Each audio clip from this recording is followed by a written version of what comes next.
नमस्कार, city post live में आपका स्वागत है। मैं हूं अनुराग। पटना के निजी अस्पतालों का क्या हालचाल है आपने पिछले दिनों देखा ही होगा।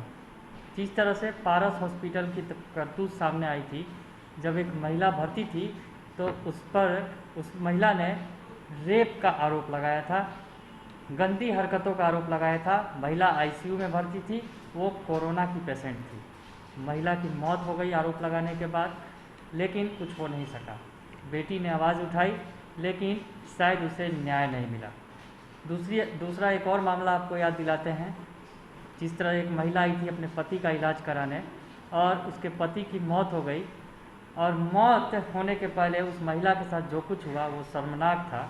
महिला के साथ छेड़खानी की गई, उसे भद्दे इशारे किए गए, अश्लील हरकतें की गई। ये पटना के निजी अस्पतालों की तस्वीर हम बता रहे हैं, और इन तस्वीरों में दो बड़े अस्पताल सामने आए थे। पहला तो पारस हॉस्पिटल, और उसके पहले एक राजेश्वर हॉस्पिटल का भी नाम सामने आया। अब एक और बड़े हॉस्पिटल की करतूत बताते हैं। जी हाँ, पटना का ही हॉस्पिटल है, और पटना के जिस हॉस्पिटल की हम बात करने जा रहे हैं ये पाटलिपुत्रा इलाके में स्थित है, सीएनएस हॉस्पिटल। जी हाँ, सीएनएस हॉस्पिटल की बात कर लेते हैं, जिसकी करतूत सामने आ रही है। बड़े बड़े हॉस्पिटल घेरे में हैं, और जो सीएनएस हॉस्पिटल की करतूत सामने आई है, एक महिला इलाज के लिए जाती है। बाकायदे वो महिला जो सुहागन है, वो सुहाग का प्रतीक मंगलसूत्र पहन के जाती है हॉस्पिटल में इलाज कराने। बिछिया, अंगूठी, तमाम चीज़ें उस महिला के शरीर में धारण वो की रहती है, और इलाज के लिए भर्ती कराई जाती है। ये हम बता रहे हैं आपको, पटना के सीएनएस हॉस्पिटल में ये महिला इलाज कराने के दौरान इनकी मौत हो जाती है। लंबी कहानी है। जो परिवार वालों ने जब इन्हें भर्ती कराया सीएनएस हॉस्पिटल में, तो इन्हें परिवार वालों से अलग कर दिया गया, आईसीयू में भर्ती कर दिया गया, और उसके बाद परिवार वालों को उनसे मिलने नहीं दिया गया। इस दौरान महिला की तबीयत लगातार बिगड़ती चली गई, और 3/5 यानी 3 मई को महिला की मौत हो गई। महिला का नाम रूबी शर्मा है। हम आपको बता रहे हैं, तस्वीरें भी दिखा रहे हैं कि जिस तरह से पटना के एक और हॉस्पिटल की करतूत सामने आई है। महिला की मौत से बदहवास था पूरा परिवार। उनके पति जो हैं विपिन कुमार, उनका रो रो कर बुरा हाल है। उन्हें उम्मीद नहीं थी, वो सोच रहे थे कि उनकी पत्नी स्वस्थ होकर बाहर निकलेगी, लेकिन हॉस्पिटल ने उनकी पत्नी की जान ले ली। ऐसा ही कहना है उनका साफ साफ कहना है। उनकी पत्नी की हालत इतनी ख़राब नहीं थी।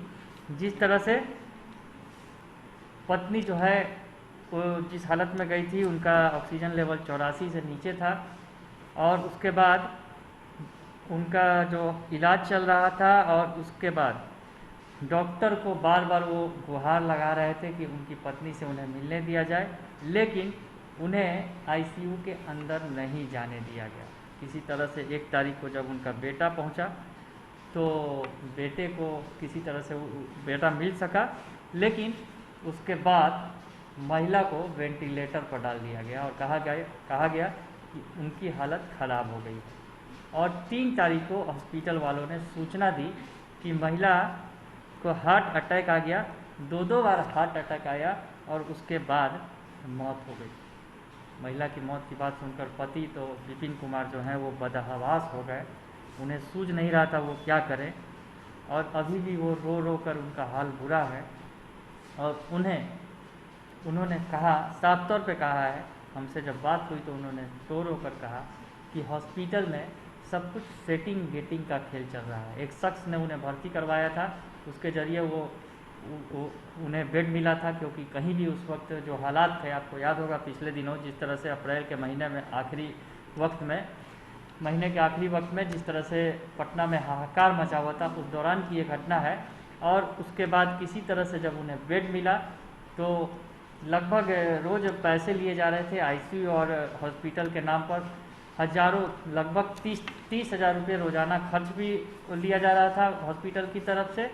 सब कुछ उन्होंने पूर्ति की, लेकिन और जब मौत हो गई, और उसके बाद उनका जो है, उन्होंने आरोप लगाया है कि जिस तरह से हॉस्पिटल ने लापरवाही की केवल पैसा का खेल खेला गया। और सबसे बड़ा आरोप जो उन्होंने लगाया है कि जब उन्हें होश आया, उस वक्त तो उन्हें होश नहीं था जब पत्नी की मौत की सूचना मिली, लेकिन जब होश आया तो पता चला कि पत्नी जो गहने पहन के गई थी और सबसे बड़ा जो सुहाग की निशानी मंगलसूत्र पहन के वो गई थी, वो मंगलसूत्र, वो अंगूठी, वो बिछिया, वो चूड़ी, तमाम चीज़ें गायब थी। लाखों के गहने थे और वो गहने हॉस्पिटल प्रबंधन ने उनके पति को नहीं दिए।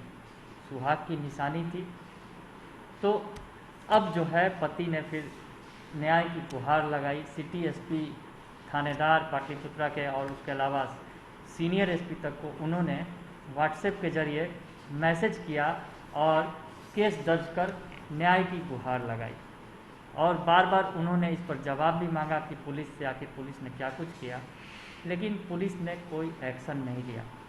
तो हम ये कहानी बता रहे हैं, आपको दिखा रहे हैं। उन्होंने व्हाट्सएप पर बार बार पुलिस को मैसेज भी किया, लेकिन पुलिस की तरफ से कोई एक्शन नहीं लिया गया हॉस्पिटल प्रबंधन के खिलाफ। विपिन कुमार का साफ साफ कहना है कि जो पुलिस के में जो व्यवस्था है उसके तहत व्हाट्सएप से भी अगर कोई मैसेज भेजा जाता है तो पुलिस को उस पर संज्ञान लेना चाहिए। विपिन कुमार को पैसों से कोई लालच नहीं था, पर पैसों का कोई मोह नहीं था। उन्होंने पत्नी के इलाज पर तमाम पैसे खर्च कर दिए, लेकिन जिस तरह से हॉस्पिटल वालों का रवैया था उसमें उन्हें सीधे सीधे दाल में काला नज़र आ रहा है। उनका साफ तौर पर कहना है कि हॉस्पिटल के रवैये की वजह से ही उनकी पत्नी की जान चली गई। हॉस्पिटल में केवल उनसे पैसे लिए और इलाज के नाम पर जो है उन्हें धोखा दिया जाता रहा। इस तरह की बात वो करते नज़र आ रहे हैं। तो हॉस्पिटल के अंदर दो बार हार्ट अटैक हुआ और पत्नी की मौत हो गई, ये सूचना दिया हॉस्पिटल ने। अब उसके बाद पति न्याय की गुहार लगा रहे हैं और सबसे बड़ा जो आरोप लगा रहे हैं हॉस्पिटल प्रबंधन पे कि आखिर जब उनकी पत्नी जब वो एडमिट हुई थी उस वक्त उनके शरीर पर गहने थे, वो गहने आखिर कहाँ चले गए, हॉस्पिटल ने क्या किया वो गहने। और सबसे बड़ी जो सुहाग की निशानी थी जो उनकी पत्नी ने उतारा नहीं था उस वक्त जाते वक्त, क्योंकि वो सुहागिन थी और अपने पति के सुहाग की निशानी को उतार के इलाज कराने के लिए नहीं जाना चाहती थी। और उसके बाद अब वो निशानी खो गई है। अंगूठी, बिछिया और मंगलसूत्र तमाम चीज़ें वो बता रहे हैं। पुलिस से उन्होंने न्याय की गुहार लगाई है। अब पत्नी ज़िंदगी में नहीं है उनके, इसके लिए वो मायने नहीं है उन गहनों के, पर चाहते हैं जो विपिन कुमार है बस वो न्याय चाहते हैं कि उन्हें न्याय मिले। पुलिस से वो इसलिए गुहार लगा रहे हैं। पुलिस के पास उन्होंने हाथ जोड़कर मैसेज भी किए हैं और कहा है कि इस मामले में केस दर्ज कर हॉस्पिटल के खिलाफ उचित कार्रवाई की जाए। जिस तरह से हॉस्पिटल का ये रवैया था तो उस पर अब जो है संज्ञान लिया जाए। तो ये बड़ी खबर हम आपको बता रहे थे। पटना का क्या हाल है हम आपको बता रहे थे। हॉस्पिटल्स की दुर्गति या कहें कि जो मानवीय संवेदना होती है वो मर चुकी है। पटना के प्राइवेट हॉस्पिटल्स से लगातार ये तस्वीरें सामने आ रही हैं। 2 बड़े हॉस्पिटल पहले भी गिर चुके हैं और अब ये तीसरे हॉस्पिटल की हम करतूत बता रहे थे। और सबसे बड़ी बात, इलाज में कोताही का तो आरोप लगाया और जो उनके गहने जो हॉस्पिटल प्रबंधन को शायद उसी वक्त दे देने चाहिए थे उनके पति को, लेकिन नहीं दिए गए और बाद में क्लेम करने के बाद सीधे मुकर गया हॉस्पिटल प्रबंधन। कहा कि ऐसा कुछ भी नहीं था उनके पास।